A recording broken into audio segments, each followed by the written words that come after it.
আসসালামু আলাইকুম। আমি মোহাম্মদ শরীফুল ইসলাম। আপনারা দেখছেন ট্রু ভিশন টিভি। আজকের গুরুত্বপূর্ণ খবরগুলি নিয়ে আপনাদের সামনে হাজির হয়েছি। আশা করি ভিডিওটি শুরু থেকে শেষ পর্যন্ত দেখবেন, তাহলেই সবকিছু জানতে পারবেন। দাউদকান্দি ও মেঘনাবাসীর জন্য একটি আশার আলো হচ্ছে। আমরা দেখেছি ইলেকশনের পরপর একটি মহল চাঁদাবাজি, লুটপাট সহ বিভিন্ন অনৈতিক কাজে জড়িয়ে যায়। কিন্তু দাউদকান্দি ও মেঘনার বিএনপি রাজনৈতিক প্রেক্ষাপট একটু ভিন্ন। আমি এখন যে কথাগুলো বলবো, দাউদকান্দি ও মেঘনার আপামর জনসাধারণের এই কথাগুলো জানার খুবই প্রয়োজন।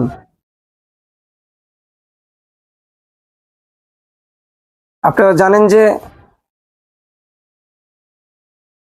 মাত্র কিছুদিন হলো বিএনপি সরকার গঠন করেছেন।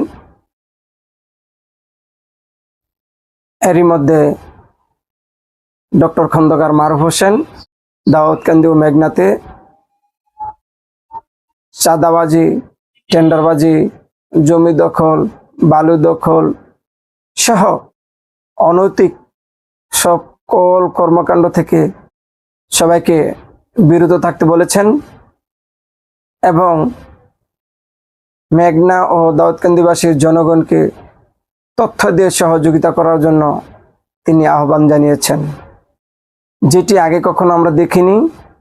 এই প্রথম আমরা দেখেছি বিএনপি একটি মনিটরিং সেল গঠন করেছে রমজানের নিত্য প্রয়োজনীয় বাজার যাতে কেউ বা কোনো গোষ্ঠী অস্থিতিশীল পরিস্থিতি সৃষ্টি করতে না পারে।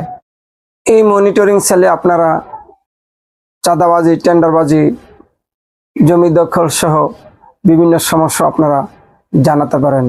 আশা করি বিএনপি দায়িত্ব নিয়ে এবং প্রশাসনকে সাথে নিয়ে এই সমস্যাগুলোর সমাধান করবে। এটি খুবই ইতিবাচক রাজনীতি বলে আমি মনে করি। সবচেয়ে বড় বিষয় হচ্ছে, এটা খুবই ভালো লাগার বিষয়, বিএনপি সহ অন্যান্য রাজনৈতিক যে দলগুলো আছে দাউদকান্দি ও মেঘনার ভিতরে সকলেই মিলে একটি সহ অবস্থানে আছেন। এটা খুবই প্রশংসার দাবিদার। আমরা পুরনো সংস্কৃতি চাই না, দোষারোপের রাজনীতি চাই না, আমরা একটি পরিবর্তনের রাজনীতি চাই।